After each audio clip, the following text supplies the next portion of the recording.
नमस्कार, मैं हूं आपके साथ अनुष्का राय और आप देख रहे हैं इंडिया समाचार।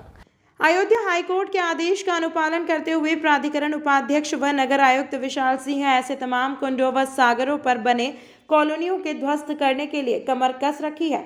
ऐसे कुंडों में सप्त सागर, बिडला के पीछे क्षीरसागर, रायगंज जैन मंदिर के पास सुग्रीव कुंड जैसे तमाम स्थलों को खाली कराने के लिए योजनाबद्ध तरीके से कार्य करेगी। किंतु वहीं सप्त सागर में सैकड़ों लोगों ने 20 वर्षों से रह रहे लोगों पर प्रशासन को विचार करना चाहिए कि जहां गरीब परिवारों ने भी जेवर कुछ गांव की जमीनें बेचकर एक आशियाना बना रखा है। कॉलोनी के ही एक स्वामी जी के अनुसार एक स्थान पर करीब 2 बीघा तथा कॉलोनी के बीच कुछ जमीनें हैं। यहाँ भी प्रशासन चाहे तो 2 स्थानों पर कुंड का निर्माण कर सैकड़ों लोगों को बेघर होने से बचा सकता है। के ग्राउंड में खड़े हैं जहाँ पे हमारे सामने वरिष्ठ पत्रकार एस.एन. बागी साहब खड़े हुए हैं और रिटायर्ड अध्यापक रहे हमारा इनका लेके मैं सबसे ज़्यादा मैं देख रहा हूँ कि बहुत गंभीर मामलों को अक्सर ज़्यादा उठाया करते हैं समाजसेवी टाइप के हैं बागी जी। और लगभग मैं जो समझ रहा हूँ कि 30-35 साल से 40 साल से लगभग ये पत्रकारिता इन्होंने किया और बाद में अध्यापक हुए, लेकिन इनकी जो है पत्रकारिता वो कहीं ना कहीं इनके अंदर छिपी है, चूँकि रिटायर होने बाद भी ये पत्रकारिता नहीं छोड़ पाए और समाज सेवा इनके रोलों में फंसा हुआ है। तो सबसे बड़ी बात है कि उस सप्तसागर की मैं चर्चा आज कर रहा हूँ। उस सप्तसागर की लड़ाई आपने 20 साल पहले 10 साल तक लड़ा है। तो मैं जानना चाहता हूँ कि बागी साहब, आप जब इस सप्तसागर चुनाव लड़ाई लड़ रहे थे उसमें क्या स्थिति थी और किस साल किस संघ की बात है सर? देखिए, अयोध्या कुंडों और सागरों की मठ मंदिरों की नगरी है। आध्यात्मिक और पौराणिक महत्व है इसका। यहाँ पर सैकड़ों कुंड हैं और क्षीर सागर है। रुद्रयामल ग्रंथ सहित तमाम धार्मिक ग्रंथों में जिनका जिक्र है। जगह जगह सब पत्थर लगे हुए हैं उनके। लेकिन ये सप्तसागर जो है चूँकि शहर के अंदर बहुत बड़े तालाब के रूप में था, उसकी फ़ोटोग्राफ्स वगैरह मेरे पास अभी सब रखी हुई है अलमारी में। तो हम लोगों ने ये देखा कि सन 2000 में इसमें बहुत ज़्यादा जल भराव हुआ, चारों तरफ ज़्यादा पानी भरा सड़क पर। तो हम 10-12 लोगों ने मिल करके सप्तसागर विकास समिति का गठन किया गया, जिसमें डॉक्टर जनार्दन उपाध्याय जी थे, डिग्री कॉलेज के, अंजनी गर्ग जी थे, अमरेश बहादुर सिंह थे, राधे श्याम गुप्ता जी थे, हेमनाथ सिंह थे, यानी 10-12 लोगों की कमेटी बनी। और जा करके डाकखाने के पास हम लोगों ने धरना देना शुरू कर दिया, ये जल निकासी की व्यवस्था की रोड की। तो उस समय 2 लाख रुपए आया हुआ था, चेयरमैन थे चंद्रकांति मिश्रा। उन्होंने 1.5 लाख रुपया तो जल निकासी के नाम पर खर्च किया। हालांकि भाजपा के ही कुछ लोगों ने कोतवाली के सामने धरना दिया कि ये पानी हमारे रामघाट की तरफ नहीं जाना चाहिए, लेकिन वह पानी निकासी का काम हुआ और उस पर अर्चना अग्रवाल जी जिलाधिकारी उस समय थी। उन्होंने योजना बना करके 2 करोड़ रुपए स्वीकृत करना, अंडरग्राउंड नाला बनाना। तो सप्तसागर से 1.5 करोड़ रुपए में अंडरग्राउंड नाला पाइप का सीधे गांधी आश्रम होते हुए रामघाट सोती तक 50 लाख रुपए जो रह गया, उसमें मत गजेन चौराहे से नाला अंडरग्राउंड बना करके फिर नेपाली मंदिर के पास उसको कनेक्ट किया। तो जब पानी के धीरे धीरे निकलना शुरू हो गया तो हम लोगों ने जलकुंभी जो उसमें भरी हुई थी तालाब में, तो DIG का अभियान चलाया कि उसकी सफाई हो। उसके बाद जब बड़े स्थान के महंत जी के पास गए हम लोग, देवेंद्र प्रसाद आचार्य के पास, कि आप कुंड को आप लोकेट कर दीजिए, ना कुछ करिए, 1 बिस्सा 2 बिस्सा में बता दीजिए, और वहाँ पर हम लोग चंदा इकट्ठा करके सीमेंट करके और एक कुंड के रूप में उसको सौंदर्यीकरण करा दिया जाए। पौराणिक महत्व वाला ये स्थान है। उन्होंने हम लोगों से कहा कि भाई बागी जी, ऐसा है कि ये धनुषधारी ट्रस्ट भगवान की ज़मीन है, किसी को दी नहीं। हमने कहा तो ज़मीन आप दीजिए ना, आप ही के पास रहेगा, खाली लोकेट कर दीजिए ना, आपका नाम रहेगा, सब है। नहीं किया। कुछ दिन के बाद हम लोगों ने आंदोलन चलाते रहे और तमाम जांच पड़ताल होती रही। IAS एक राजशेखर जी थे, SDM सदर थे, उन्होंने अपनी जांच रिपोर्ट में खुद लिखा है कि एक बहुत बड़े तालाब के रूप में है, इसे इटौआ ताल या सप्तसागर के नाम से लोग कहते हैं। लेकिन चूँकि राजस्व अभिलेखों में तालाब नहीं दर्ज है, इसलिए इसका अधिग्रहण किया जाना, इसका सौंदर्यीकरण कराया जाना। क्या वो पौराणिक जो है सप्तसागर था या नहीं था, बहस इस बात पे हो रही है। वो सप्तसागर नहीं था, आपका क्या कहना है? नहीं, वो सप्तसागर था। सन 1949 के पहले सप्तसागर तालाब था। दर्ज था। लेकिन उसके बाद नौयत बदल दी गई भ्रष्टाचार के कारण, जिसको आलोक कुमार जिलाधिकारी थे, उन्होंने ये भी एक बार तहसील दिवस पर कहा एसडीएम से कि आप सन 1949 के पहले की नौयत निकालिए, क्योंकि ये मैडम बार बार मांग रही हैं जिनके।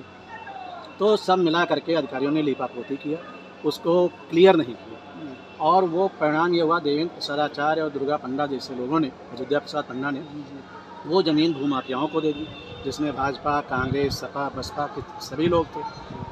तो उन लोगों ने प्लाटिंग करना शुरू कर दिया।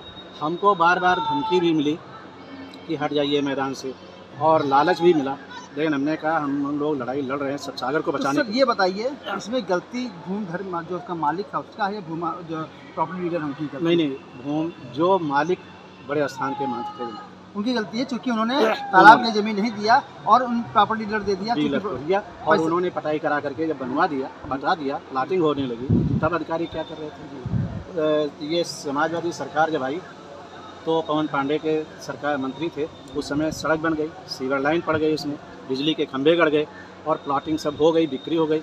इसके बाद घर बनने शुरू हो गए, इसमें बड़े बड़े रसूख वाले बड़े बड़े उच्च पदों पर बैठे हुए लोग सब इसमें बनवाए, पूर्व चेयरमैन बनवाए राधेश्याम गुप्ता, ऐसे तमाम लोग बनवाए हुए।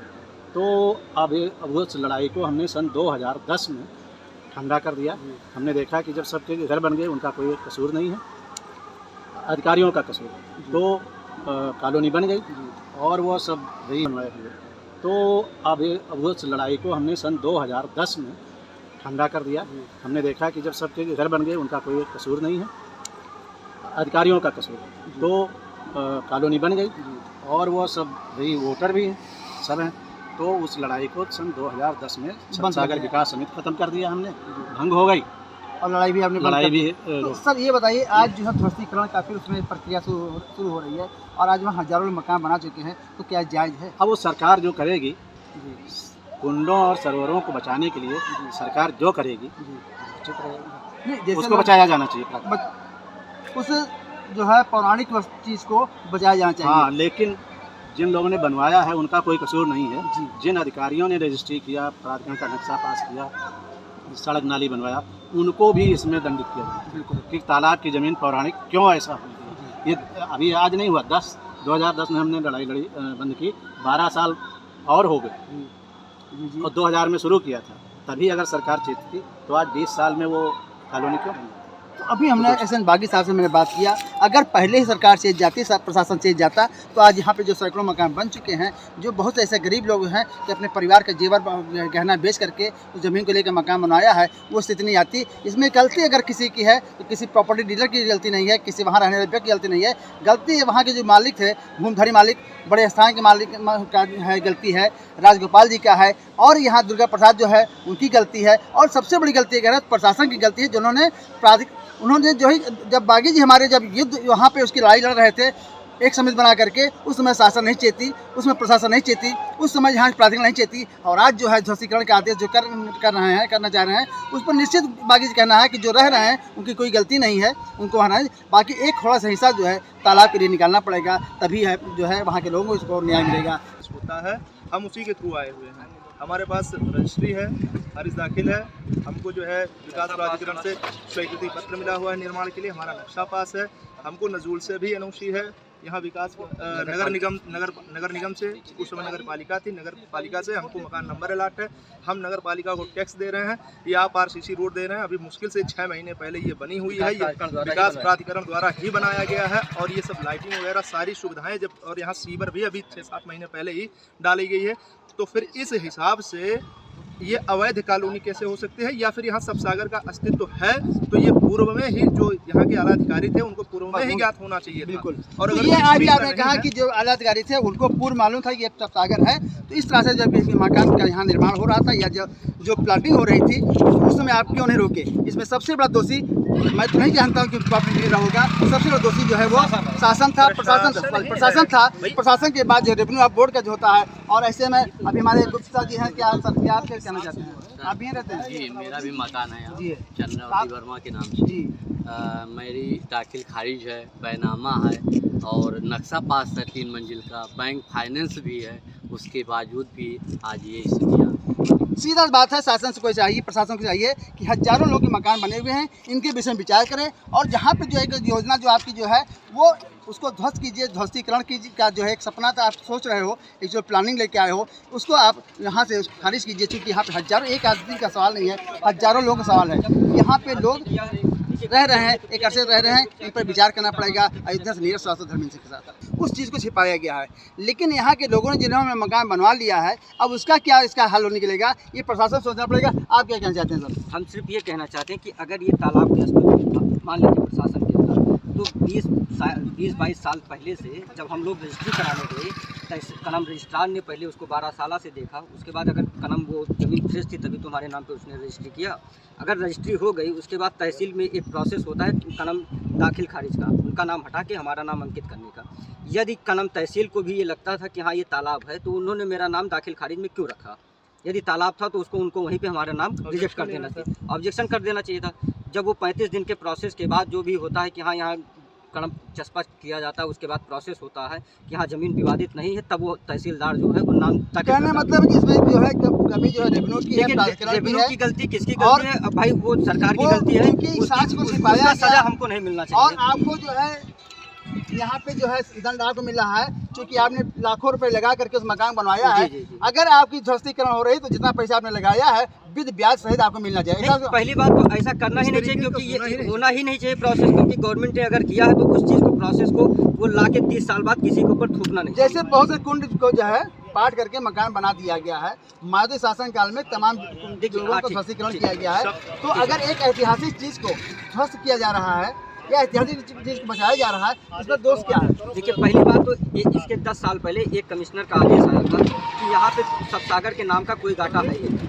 अगर 10 साल पहले ये कमिश्नर ने आदेश दे दिया सुनवाई में, तो उसके बाद आज ये फिर से प्रोसेस कहाँ से उठ गया? चलिए पांडे जी, आपके क्या कहना सर? आप कुछ कहना चाहते हैं? कहना चाहते हैं सर, जब हम लोग जो है 2019 में ज़मीन लेने आए, तो यहाँ देखिए प्राधिकरण की तरफ से, सरकार की तरफ से आरसीसी सड़कें बनी थी, अंडर सीवर लाइन बनी थी, अंडरग्राउंड बिजली बनी थी, अंडरग्राउंड जलकल व्यवस्था थी। प्लाट देखे हमने, खतौनी देखा, खतौनी 25-30 साल से निर्विवाद थी, जिसके नाम थी खतौनी उसके नाम थी। उसके नाम से जब सब कुछ देखने के बाद तुमने बैनामा लिया।